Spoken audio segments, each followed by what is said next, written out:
नमस्कार दोस्तों, स्वागत है आपका आपके channel one nation one exam पर। तो दोस्तों इस वीडियो में हम लोग यूपी डीएलएड 4th सेमेस्टर के गणित प्रश्न पत्र में जो वस्तुनिष्ठ प्रश्न पूछे जाते हैं उनको देखेंगे।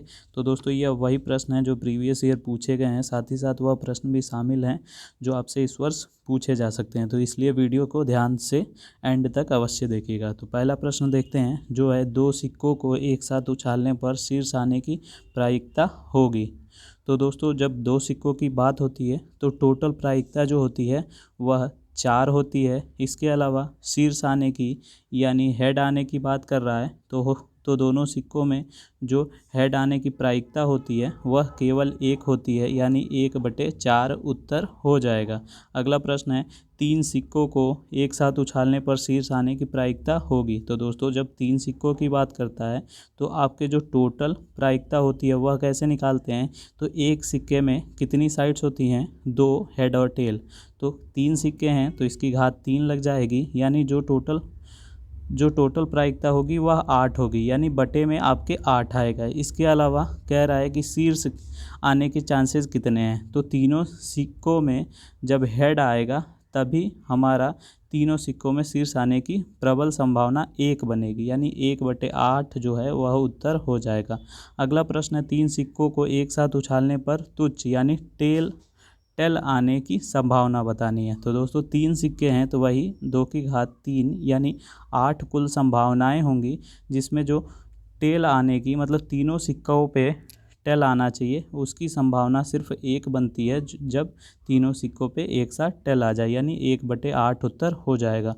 अगला है, एक पासा फेंकने पर प्रदर्शित समष्टि में अभाज्य संख्या के अवयवों की संख्या होगी। तो दोस्तों एक पासा होते हैं उसमें कुल जो अवयव होते हैं वह 1 2 3 4 5 6 होते हैं, जिसमें से आपसे पूछ रहा है कि अभाज्य संख्या यानी 2 3 और 5 आने की कितनी संभावना है। तो यह 3 संख्या हैं तो 3 संभावनाएं होंगी, यानी ऑप्शन डी सही हो जाएगा। अगला प्रश्न देखते हैं, एक पासे में कुल कितने परिणाम होते हैं। तो दोस्तों एक पासे में जो होते हैं वह 6 परिणाम यानी 6 साइड्स होती हैं। एक पासे को ऊपर उछालने पर 5 से बड़ा आने की संभावना है, तो 5 से बड़ा सिर्फ एक संख्या होता है जो होता है 6, यानी 1 होगा, और टोटल जो उसमें परिणाम होते हैं वह कितने होते हैं 6। तो आपका उत्तर हो जाएगा 1/6। एक पासे को उछालने पर विषम अंक आने की संभावना है, तो विषम अंक होते हैं 1 3 और 5, और इसके अलावा जो टोटल परिणाम होते हैं पासे में वह होता है 6, और विषम संख्याएं हैं कितनी 3 हैं, तो 3/6 उत्तर हो जाएगा, जिसको हम लघु रूप में 1/2 भी लिख सकते हैं, यानी ऑप्शन ए सही हो जाएगा। अगला प्रश्न देखते हैं, एक पासे को उछालने पर 3 से बड़ा अंक आने की संभावना है। तो 3 से बड़ा होता है 4 5 और 6, और टोटल परिणाम होते हैं 6, और हमारे कितनी संभावनाएं बन रही हैं 3, तो 3/6 हो जाएगा, जिसको लघु रूप में हम 1/2 लिख सकते हैं, तो ऑप्शन ए सही हो जाएगा। अगला प्रश्न है, साइन थीटा = 1/√2, तो थीटा का मान ज्ञात करना है। तो दोस्तों हम 1/√2 को क्या लिख सकते हैं साइन के टर्म में, तो हम साइन थीटा = 1/√2, साइन की टेबल में क्या होता है sin 45, जहाँ से साइन और साइन कट जाएंगे और थीटा का मान आ जाएगा 45, जो ऑप्शन सी में दिया हुआ है। अगला प्रश्न है, 1 - sin² a और दूसरे ब्रैकेट में है 1 + tan² a। तो यह फार्मूला जो है वह है cos² a का। इसके अलावा यह जो फार्मूला लिखा हुआ है दोस्तों यह है sec² a का। इसके अलावा यह दोनों ऑपोजिट होते हैं एक दूसरे के, या फिर हम sec² a को 1/cos² a लिख सकते हैं, जिसके बाद ऊपर अंश में भी cos² a होगा और हर में भी cos² a होगा, जो आपस में कट कर उत्तर आ जाएगा ऑप्शन बी यानी 1। अगला प्रश्न है, cot theta sin theta sec theta का मान होगा। तो cot थीटा को हम क्या लिख सकते हैं cos थीटा/sin थीटा। इसके अलावा sin थीटा को हम ऐसे ही रखते हैं, और sec को क्या लिख सकते हैं 1/cos थीटा। तो अंश में cos है, हर में भी cos है, तो कट जाएंगे, और साइन भी जो अंश और हर में है यह भी कट जाएंगे, तो 1 हमारा उत्तर आ जाएगा, जो ऑप्शन सी में है। अगला प्रश्न है, समांतर चतुर्भुज के सभी अंतःकोणों का योगफल होता है। तो दोस्तों किसी भी चतुर्भुज की बात करता है तो उसके टोटल जो कोण होते हैं उनका सम जो होता है वह 360 डिग्री होता है। समचतुर्भुज के यानी रोम्बस के जो सम्मुख यानी सामने के कोण होते हैं वह बराबर होते हैं, तो ऑप्शन डी हो जाएगा। वर्ग की भुजाएं होती हैं तो आपको पता है कि वर्ग क्या होता है, इसकी भुजाएं जो होती हैं वह सभी बराबर होती हैं, तो ऑप्शन बी। आयत के विकर्ण परस्पर क्या होते हैं, वह आपस में बराबर होते हैं, तो ऑप्शन जो है वह बी सही हो जाएगा। ठीक है दोस्तों, यह दोनों विकर्ण बराबर होते हैं। किसी चतुर्भुज के सम्मुख भुजाओं का युग्म परस्पर समांतर है, चतुर्भुज होगा। तो दोस्तों यह जो लिखा हुआ है यह समलंब चतुर्भुज की प्रॉपर्टी लिखी हुई है, तो यही उत्तर हो जाएगा। वर्ग के चारों भुजाएं होती हैं तो वह होती हैं समान या फिर बराबर। ठीक है दोस्तों, अगला प्रश्न है समांतर चतुर्भुज के सम्मुख कोण होते हैं, तो समांतर चतुर्भुज के सम्मुख कोण बराबर होते हैं। इससे पहले भी आपको एक क्वेश्चन में मैं बता चुका हूँ। अगला प्रश्न है चतुर्भुज के प्रकार हैं, तो चतुर्भुज यानी चार भुजाएं समलंब चतुर्भुज में भी होती हैं, सम चतुर्भुज में भी चार भुजा होती हैं और समांतर चतुर्भुज में भी चार होती हैं, तो ऑप्शन डी सही हो जाएगा। शंकु की कुल पृष्ठीय क्षेत्रफल बताइए, जहां आपको त्रियक ऊंचाई दी हुई है यानी स्लैंट हाइट दी हुई है और त्रिज्या दी हुई है, तो जो फॉर्मूला होता है वह होता है पाई आर ब्रैकेट में एल प्लस आर। यदि शंकु की ऊंचाई 9 सेंटीमीटर है और त्रिज्या जो है वह 2 सेंटीमीटर है, तो आपसे आयतन पूछ रहा है। तो दोस्तों जो फॉर्मूला होता है वह 1/3 पाई आर स्क्वायर एच होता है। जहाँ पे आपका उत्तर पाई में है तो हम पाई को पाई ही रखेंगे। इसके अलावा 1/3 पाई आर की जगह हम 2 घात 2 लगी है तो 2 बार लिख देंगे और एच की जगह 9 लिख देंगे, जहाँ 3 तिया 9 और इसके बाद 3 दूनी 6, 6 दूनी 12 यानी 12 पाई उत्तर आ जाएगा, जो ऑप्शन सी में दिया हुआ है। अगला प्रश्न देखते हैं। दो वृत्तों की त्रिज्याएं जो हैं वह m/n में दी हुई हैं, यानी r1/r2 आपको m/n दिया हुआ है और आपको परिधि में अनुपात पूछ रहा है। तो परिधि क्या होता है दोस्तों, वह होता है 2 पाई आर और दो परिधियों की बात कर रहा है तो एक और हो जाएगी 2 पाई आर। यह जो है ये कांस्टेंट है, यह दोनों कट जाएंगे और फिर से हमारा क्वेश्चन r1/r2 ही आ गया, यानी कोई बदलाव नहीं होगा और ऑप्शन बी सही हो जाएगा। दो वृत्तों की त्रिज्याओं का जो अनुपात है वह m/n दिया है और आपसे क्षेत्रफल का अनुपात पूछ रहा है।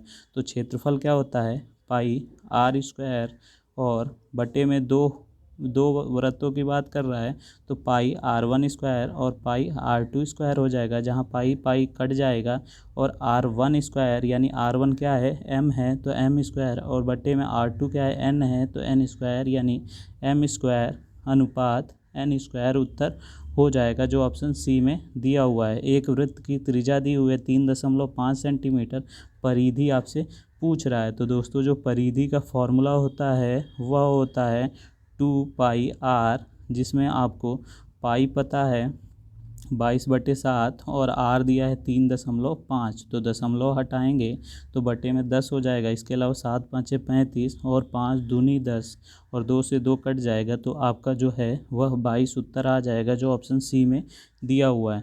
अगला प्रश्न है वृत्त की त्रिज्या दी हुई है 20 सेंटीमीटर, वृत्त का क्षेत्रफल पूछ रहा है। तो क्षेत्रफल होता है पाई आर स्क्वायर, जहाँ पे आपको पाई पता है लेकिन आपको पाई में ही आंसर लाना है, क्योंकि सभी प्रश्न के उत्तर पाई में है तो पाई को हम वैसे ही रखेंगे।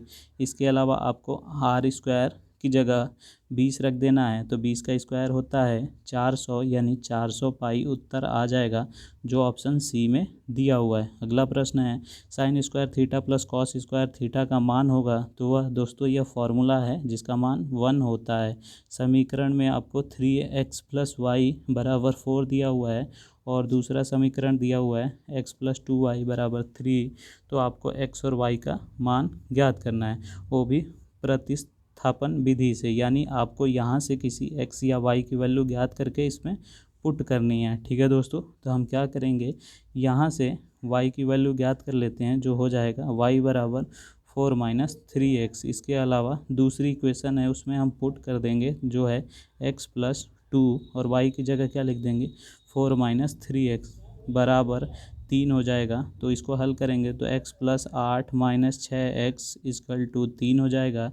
इसके बाद x माइनस 6 जो है वह माइनस 5x हो जाएगा। इसके अलावा 8 दूसरी तरफ जाएगा तो 3 में से घटेगा तो -5 इधर भी आएगा और -5 कट जाएगा तो x की वैल्यू आ जाएगी 1। अब हम क्या करेंगे, x की जगह 1 रख देंगे तो 4 माइनस 3 यानी y की वैल्यू भी 1। अब हम देखते हैं अगला प्रश्न जो है साइन 60 का मान पूछ रहा है। तो वह होता है दोस्तों, साइन 60 का जो मान होता है वह √3/2 होता है। अगला प्रश्न है कॉट 30 और बटे में tan 45। तो कॉट 30 होता है 1/√3 और tan 45 होता है 1। इसके अलावा अब हम ऐसे करके गुणा कर देंगे तो 1/√3 जो है वही आपका उत्तर हो जाएगा। अगला प्रश्न है किसी वृत्त का क्षेत्रफल 8800 सेंटीमीटर स्क्वायर दिया है, यानी क्षेत्रफल पाई r स्क्वायर जो है वो आपको 8800 दिया है। तो आपको त्रिज्या ज्ञात करनी है। तो पाई क्या होता है 22/7 r स्क्वायर हो जाएगा। इसके अलावा राइट हैंड साइड में 8800 हो जाएगा तो 22 से यह 4 बार में यानी 400 बार में कट जाएगा। इसके अलावा यह जो 7 है भाग हो रहा है तो दूसरी तरफ जाके गुणा हो जाएगा। तो r स्क्वायर बराबर 400 गुणे 7 का अंडर रूट हो जाएगा। ठीक है, तो 400 का अंडर रूट होता है 20 और 7 अकेले है तो वह रूट में ही रहेगा और 20√7 जो है वह उत्तर हो जाएगा। अगला प्रश्न है 2x² - x - 1 बराबर 0 को हल करना है। तो दोस्तों इसमें जो बिना x वाला टर्म है उसको x² के कोफिशिएंट के साथ गुणा करते हैं तो 2 आएगा। इसके बाद 1 के सामने क्या लगा है, माइनस लगा है, तो माइनस करने पे हमको मिडिल टर्म 1 लाना है। तो इसके फैक्टर हो जाएंगे 2 और 1। तो 2 में से अगर हम 1 घटाते हैं तो 1 आता है जो मिडिल टर्म है। तो हम 1 की जगह 2 - 1 लिख सकते हैं। तो हो जाएगा 2x² - 2 - 1 बाहर x - 1 बराबर 0। इसके बाद हम इसको हल कर लेंगे तो 2x² - 2x यहाँ माइनस माइनस प्लस हो जाएगा और x भी आ जाएगा तो प्लस का x -1 बराबर 0। अब हम 2x कॉमन ले लेंगे तो x - 1 और इन दोनों टर्म में कुछ भी कॉमन नहीं है तो प्लस का 1 कॉमन ले लेंगे तो x - 1 आ जाएगा बराबर 0। तो x - 1 यहाँ भी है, यहाँ भी है, तो x - 1 को ही कॉमन ले लेंगे तो x - 1 और दूसरे ब्रैकेट में बच जाएगा 2x + 1 बराबर 0। अब हम इसको इसके नीचे भेज देंगे तो x - 1 बराबर 0 हो जाएगा, जहाँ से x की वैल्यू आ जाएगी 1। और अगर हम इसको 0 के नीचे भेजते हैं तो 2x + 1 बराबर 0 हो जाएगा, जहाँ से 2x बराबर -1 आ जाएगा और x बराबर -1/2 आ जाएगा। तो यही आपकी x की 2 वैल्यूज़ आ जाएंगी। अगला प्रश्न है संख्या 14,641 का वर्गमूल के अंकों की संख्या ज्ञात करनी है। तो इसका वर्गमूल होगा 121 जिसमें 3 अंक हैं, तो उत्तर हो जाएगा ऑप्शन सी। अगला प्रश्न है किसी चतुर्भुज के किन्हीं 3 कोणों का योगफल जो है वह इतना दिया है और 4 कोणों का योगफल 360 होता है। तो चौथा कोण x मान लेते हैं तो चारों कोणों का योगफल 360 हो जाएगा। तो इसको हम दूसरी तरफ भेज देंगे और x बराबर 360 - 285 हो जाएगा, जो घटने के बाद x बराबर 75 आ जाएगा। तो चौथा कोण जो होगा वह 75 डिग्री होगा। अगला प्रश्न है 3 सही 3/8 का वर्ग घनमूल होगा। तो दोस्तों 8 को 3 के साथ गुणा करेंगे तो 8 3 के 24, 24 + 3 करेंगे तो 27/8 हो जाएगा और इसका घनमूल कर देंगे तो यह 3/2 आ जाएगा, जो ऑप्शन सी में दिया हुआ है। ठीक है दोस्तों, या फिर यहाँ आने के बाद आप ऑप्शन से भी सबका क्यूब करते रहिए तो यह आ जाना चाहिए। जैसे इसका क्यूब करेंगे तो 27/8 ही आएगा। अगला प्रश्न है 35। इसमें आपसे कह रहा है कि 0.000008 का घनमूल करिए। तो दोस्तों यहाँ से हम पहले दशमलव को हटाएंगे जिसके स्थान पर 1 आ जाएगा और जिसके बाद 6 संख्याएं हैं तो 6 बार 0 आ जाएगा। 2 2 4 2 6 बार 0 आ गया। अब 8 का इसका अब हम घनमूल कर देंगे तो 8 का घनमूल होता है 2 और इसके अलावा यहाँ पे क्या होगा, घनमूल है यानी 3 बार गुणा करना है तो 6 0 हैं तो हम 2 0 को जब 3 बार गुणा करते हैं तो 6 0 आता है यानी 2/100 हो जाएगा, जिसको हम 0.02 लिख सकते हैं, जो आपका ऑप्शन बी है वह सही हो जाएगा। 9 का घन है, तो घन जब पूछता है तो दी हुई संख्या को हम 3 बार गुणा कर देते हैं। तो 99 81, 81 गुणे 9 करेंगे तो 729 हमारा उत्तर आ जाएगा। 1331 का घन मूल होगा, तो दोस्तों इसका घन मूल करेंगे तो हमारा उत्तर आएगा 11, जो ऑप्शन बी में दिया हुआ है। दोस्तों प्रश्न संख्या 138 देखते हैं, जो होल अंडर रूट 4 का क्यूब प्लस 15 का स्क्वायर की होल घात 3 लगा हुआ है। ठीक है दोस्तों, तो 4 का क्यूब कितना हो जाएगा, वह हो जाएगा दोस्तों 64। 15 का स्क्वायर कितना हो जाएगा, वह हो जाएगा 225। इसके बाद हम इसको जोड़ के इसका वर्गमूल कर देंगे, तो जोड़ने पे 289 आएगा। इसका वर्गमूल हो जाएगा 17, और इसके बाहर क्या लगा है, क्यूब लगा है, तो 17 को 3 बार गुणा करेंगे तो 4913 उत्तर आ जाएगा, जो ऑप्शन ए में दिया हुआ है। अगला प्रश्न देखते हैं, 26 का स्क्वायर प्लस 32 का स्क्वायर प्लस क्वेश्चन मार्क, यहाँ हम एक्स मान लेते हैं, बराबर 64 का स्क्वायर दिया हुआ है। तो आप इसका वर्ग करिए, इसका वर्ग करिए, इन दोनों को जोड़ के दूसरी तरफ भेज दीजिए और इसके वर्ग में से घटा दीजिए, तो एक्स स्क्वायर आ जाएगा आपका। इसका वर्ग हो जाएगा 676 प्लस 32 का वर्ग हो जाएगा 1024 प्लस एक्स हो जाएगा बराबर 64 का वर्ग 4096 हो जाएगा। इन दोनों को जोड़ के जब हम इसमें से घटाएंगे तो एक्स बराबर 2396 हमारा उत्तर आ जाएगा, जो ऑप्शन बी में दिया हुआ है। दोस्तों अगला प्रश्न है, 1 से 50 तक की संख्याओं का औसत माध्य ज्ञात कीजिए। तो दोस्तों इस प्रकार के प्रश्न में क्या करना होता है, या तो आप मिडिल टर्म ले लीजिए, जैसे 25 और 26 को जोड़ के 2 से भाग कर दीजिए, या फिर इन्हीं दोनों संख्याओं को जोड़ के 2 से भाग कर दीजिए, या फिर आप 1 से 50 तक की सभी संख्याओं को लिखिए और उसके अलावा कितने आपने नंबर लिखें, 50 लिखें तो 50 से भाग करिए। तो 50 प्लस 1 51 हो जाएगा, और 51/2 करेंगे तो हमारा उत्तर बी आ जाएगा। अगला प्रश्न है, प्रथम 10 सम संख्याओं का औसत मान ज्ञात कीजिए। तो दोस्तों सम संख्याएं यानी वह जो 2 से विभाजित हो जाती हैं, तो पहली हो जाएगी 2 और 10वीं हो जाएगी 20। तो हम इन्हीं दोनों को जोड़ के 2 से भाग कर देंगे तो 22/2 यानी हमारा उत्तर आ जाएगा 11। ठीक है दोस्तों, अब हम देखते हैं अगला प्रश्न जो है 42 प्रथम विषम संख्याओं का। तो पहला विषम होता है 1 और 10वां विषम होता है 19। तो अब हम इन्हीं को जोड़ के 2 से भाग कर देंगे तो उत्तर आ जाएगा हमारा ऑप्शन बी यानी 10। इसके अलावा सम संख्याओं की बात करता है तो इसके अलावा एक और ट्रिक होती है कि जो संख्या दी हुई है, जैसे 10 दिया हुआ है तो 10 प्लस 1 कर देंगे तो वही उत्तर आ जाएगा। इसके अलावा विषम की बात करता है तो जो संख्या दी है वही हमारा उत्तर हो जाता है। अगला प्रश्न है 0 0 1 2 3 4 में बहुलक है। तो दोस्तों बहुलक का मतलब होता है वह संख्या जो बार बार आई है। तो आप देख रहे हैं 0 जो है वह 2 बार है, जबकि बाकी संख्याएं एक एक बार ही हैं, तो उत्तर हो जाएगा 0। अगला प्रश्न है 2 6 10 4 8 में माध्यिका होगा। तो माध्यिका निकालने के लिए पहले दी हुई संख्याओं को हम आरोही क्रम में लिखते हैं, जो कि हो जाएगा 2 4 6 8 10। इसके बाद गिनते हैं कि यह क्या कितने हैं, तो 1 2 3 4 5 5 हैं। 5 एक विषम संख्या है, तो विषम के लिए एक जो फॉर्मूला होता है वह n+1 में 2वां पद होता है। ठीक है, तो n कितना है 5, तो 5 + 1 यानी 6, 6/2 यानी 6 को 2 से भाग करेंगे तो 3 यानी तीसरा पद आ जाएगा जो है 6। तो आपका उत्तर हो जाएगा 6, जो ऑप्शन ए में दिया हुआ है। 2 की घात 7 का मान कितना होगा, यानी 2 की घात 7 यानी 2 को आप जब 7 बार गुणा करेंगे तो 128 आएगा। अगला प्रश्न है 4 और आपसे चतुर्थ मूल ऑफ 7 पूछ रहा है में समतुल्य करनी होगी। तो आपको इसके इक्वल क्या कुछ दिखाई दे रहा है वह बताना है। तो ठीक है दोस्तों, यानी आपको 4 गुणे 7 की घात 1/4 दिया हुआ है। तो 1/4 दिया हुआ है, तो किसी भी संख्या का चतुर्थ मूल करते हैं तो वो बहुत कम होती जाती है। ठीक है, यानी 7 से भी कम। और जबकि बाकी जो संख्याएं दी हुई हैं यह 4 की घात 4 है, यानी 4 को 4 बार गुणा करेंगे तो बहुत ज़्यादा होगा, यह भी बहुत ज़्यादा है, यह भी बहुत ज़्यादा है, यानी कोई नहीं उत्तर हो जाएगा। अगला प्रश्न देखते हैं, निम्नलिखित में से कौन सी राशि बड़ी है। तो जो रूट में बड़ा होता है वही बड़ी राशि होती है। अगला प्रश्न है √2 का मान कितना होगा। तो आप याद कर लीजिए 1.414 होता है √2 का मान। अगला प्रश्न है करनी √3 गुणे √2 का मान बताइए।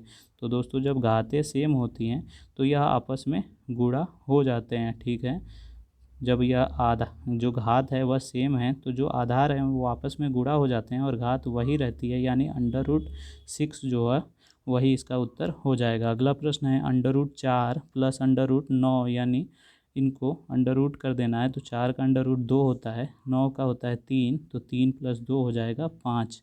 अगला प्रश्न है जैसे कि गुणा में जो होता है वह गुणा हो जाती हैं, इसी प्रकार जो आपका अंडर रूट लगा है दोनों संख्याओं पे तो यह आपस में भाग हो जाएंगी, तो आपका ऑप्शन ए सही उत्तर हो जाएगा। होल √2 लगा हुआ है।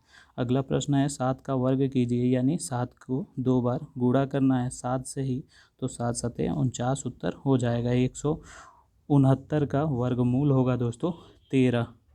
इसका आपको प्रश्न संख्या 54 करना है, तो 169 को पहले 21 के साथ गुणा करेंगे, फिर 51 जोड़ेंगे तो 3600 आ जाएगा। इसके अलावा इसका आपको वर्गमूल कर देना है, तो इसका वर्गमूल करेंगे तो आ जाएगा 60/13, जिसको हम 4 सही 8/13 भी लिख सकते हैं, तो आपका ऑप्शन बी सही हो जाएगा। अगला प्रश्न है √64 माइनस √36 किसके बराबर है, तो जो 64 होता है वह 8 का है, 64 का वर्गमूल 8 होता है, माइनस 36 का वर्गमूल 6 होता है, तो 8 में से 6 गया तो 2 बचा, जो ऑप्शन बी में है, तो उत्तर वही हो जाएगा। बेलन के आयतन का जो सूत्र होता है वह होता है दोस्तों πr²h, यानी ऑप्शन डी। बेलन के वक्र पृष्ठ का सूत्र होता है 2πrh। बेलन के संपूर्ण पृष्ठ का सूत्र होता है 2πrh + 2πr²। ठीक है दोस्तों, यह ब्रैकेट नहीं लगा हुआ है, यह r⁴ लगा हुआ है, यानी ऑप्शन डी। अगला प्रश्न है यदि बेलन की ऊंचाई 7 सेंटीमीटर है और आपको त्रिज्या 2 दिया हुआ है तो आयतन ज्ञात करना है। तो आयतन का फॉर्मूला होता है πr²h, जहाँ से पाई 22/7 है, r आपको 2 दिया हुआ है, घात 2 है तो 2 बार गुणा कर देंगे, और h दिया हुआ है 7, तो 7 से 7 कैंसिल, इसके अलावा 2 दूनी के 4, और 4 को जब 22 से गुणा करेंगे तो 88 सेंटीमीटर क्यूब आपका उत्तर आ जाएगा, जो ऑप्शन ए में दिया हुआ है। पाई का मान कितना होता है, वह होता है 22/7। एक वर्ग का विकर्ण दिया हुआ है 5 √2, आपसे भुजा पूछी हुई है, तो वर्ग का विकर्ण जो होता है वह भुजा √2 होता है उसका फॉर्मूला। तो इसका जो वैल्यू दिया है वह 5 √2 दिया हुआ है, तो √2 से √2 कट जाएगा तो भुजा आ जाएगी 5, जो ऑप्शन बी में दिया हुआ है। परिमेय संख्या दी हुई है -4/5 को भाग करना है 8/15 से, तो यहाँ भाग का साइन लग जाएगा, और भाग का नियम होता है कि भाग करने के लिए यह जो हर है वो अंश बन जाता है और अंश हर बन जाता है, और जो साइन है वह भी बदल जाता है और गुणे में हो जाता है। इसके बाद जैसा गुणा आप करते हैं वैसे ही करना है, तो 5 × 15, 4 दूनी 8, यानी -3/2 उत्तर हो जाएगा, जो ऑप्शन सी में दिया हुआ है। अगला प्रश्न है शंकु की तिर्यक ऊंचाई यानी स्लैंट हाइट बताइए। यदि आपको h और r दिया हुआ है तो h और r के टर्म में स्लैंट हाइट यानी तिर्यक ऊंचाई होती है √r² + h², यानी वही जो पाइथागोरस थ्योरम की होती है, कर्ण का स्क्वायर बराबर लंब का स्क्वायर प्लस आधार का स्क्वायर, और कर्ण का स्क्वायर जब दूसरी तरफ जाएगा तो रूट हो जाएगा। अगला प्रश्न है शंकु के आयतन बताइए। तो यदि ऊंचाई h और r है तो h और r के टर्म में आपको आयतन बताना है, तो वह होता है 1/3 πr²h। शंकु का वक्र पृष्ठ का क्षेत्रफल बताइए, तो दोस्तों वह हो जाता है आपका πrl। अगला प्रश्न है 2, 3, 7, 9, 5 में बहुलक बताइए। तो दोस्तों सभी संख्याएं एक बार आई हैं, कोई भी बहुत बार नहीं आई है, यानी बहुलक मतलब वह संख्या जो ज़्यादा बार आती है, तो कोई संख्या भी ज़्यादा बार नहीं है, तो उत्तर हो जाएगा कोई नहीं। अगला प्रश्न है प्रश्न संख्या 67, किसी सिक्के में हेड आने की संभावना है। तो दोस्तों किसी एक सिक्के की बात हो रही है तो उसमें 2 पहलू होते हैं, हेड और टेल, यानी बटे में 2 होगा। इसके अलावा हेड एक ही बार तो आ सकता है, तो 1/2 उत्तर हो जाएगा। किसी एक सिक्के को उछालने पर टेल पूंछ यानी टेल आने की संभावना भी 1/2 होगी, क्योंकि 2 पहलू होते हैं, एक हेड और एक टेल, जिसमें एक ही बार टेल आ सकता है। अगला प्रश्न है परिमेय संख्या -32/-100 का सरलतम रूप लिखिए। तो माइनस से माइनस कट जाएगा। इसके अलावा 4 से 4/32 और 4 से 100 कटेगा 25 बार में, तो आपका जो उत्तर है वो ऑप्शन सी हो जाएगा। अगला प्रश्न है 0.00001 का घनमूल लिखिए। तो दशमलव हटाएंगे और आपका दशमलव की जगह 1 आ जाएगा, जिसके बाद 6 संख्याएं हैं तो 6 जीरो आ जाएंगे और इसके बाद हम इसका घनमूल कर देंगे। तो 1 का घनमूल 1 ही होता है और यह जो संख्या दी हुई है इसमें 6 जीरो हैं, तो घनमूल जो होगा वह 2 जीरो हो जाएगा, क्योंकि 2 जीरो को जब हम 2 जीरो से गुणा करेंगे तो 4 जीरो हो जाएगा, फिर से 2 जीरो से गुणा करेंगे तो 6 जीरो हो जाएगा। इसके बाद हम इसको क्या लिख सकते हैं, 0.01 लिख सकते हैं, जो ऑप्शन बी में लिखा हुआ है। अगला प्रश्न है समीकरण आपको दो दिए हुए हैं 3x = 6 और 4x + y = 14 में y का मान ज्ञात करना है। तो यहाँ से आप x ज्ञात कर लेंगे, x बराबर 2 हो जाएगा और दूसरी इक्वेशन में पुट कर देंगे तो x की जगह 2 होगा, तो 4 2 = 8 प्लस y = 14, जहाँ से 8 दूसरी तरफ जाएगा तो y = 14 में से 8 घट जाएगा तो 6 बचेगा, जो ऑप्शन ए में दिया हुआ है। अगला प्रश्न देखते हैं जो है प्रश्न संख्या 72, जिसमें आपसे sin 60 का मान और 30 का मान पूछ के डिवाइड करने को कह रहा है। तो sin 60 होता है √3/2 और cos 30 भी होता है √3/2। अंश और हर समान है तो कट जाएंगे और उत्तर आ जाएगा 1, जो ऑप्शन बी में दिया हुआ है। अगला प्रश्न देखते हैं जो है 7⁵1/5 और 7⁵1/3 का मान ज्ञात कीजिए। तो दोस्तों जब भाग होता है और आधार सेम होता है तो जो घातें हैं वह आपस में घट जाती हैं। तो घटाने के लिए क्या करेंगे, इनका एलसीएम लेंगे। तो 7 की घात एलसीएम आ जाएगा 15 और यहाँ 5 था, एलसीएम 15 कैसे आया, यानी 3 से गुणा हुआ तो ऊपर भी 3 से गुणा होगा, इधर ऐसे ही 5 से गुणा होगा ऊपर और नीचे, तो यहाँ -5 आ जाएगा, जिसको हल करेंगे तो 7 की घात -2/15 आ जाएगा, जो उत्तर हो जाएगा और ऑप्शन बी में दिया हुआ है। तो दोस्तों यहाँ पे आपके जो UPDLED 4 सेमेस्टर के आज तक के पूछे गए सभी वस्तुनिष्ठ प्रश्न खत्म हो जाते हैं और वह प्रश्न भी थे इसमें जो किसी वर्ष पूछे नहीं गए हैं, जिसके आगे हो सकता है कि 2020 लिखा हो आपके अगली बार। ठीक है दोस्तों, तो अगर आपने वीडियो यहाँ तक देखी है तो अपने दोस्तों के साथ शेयर करें। साथ ही साथ यहाँ तक देखने के लिए बहुत बहुत धन्यवाद और चैनल सब्सक्राइब नहीं है तो सब्सक्राइब करने के साथ बेल आइकन पर क्लिक कर दें। धन्यवाद दोस्तों।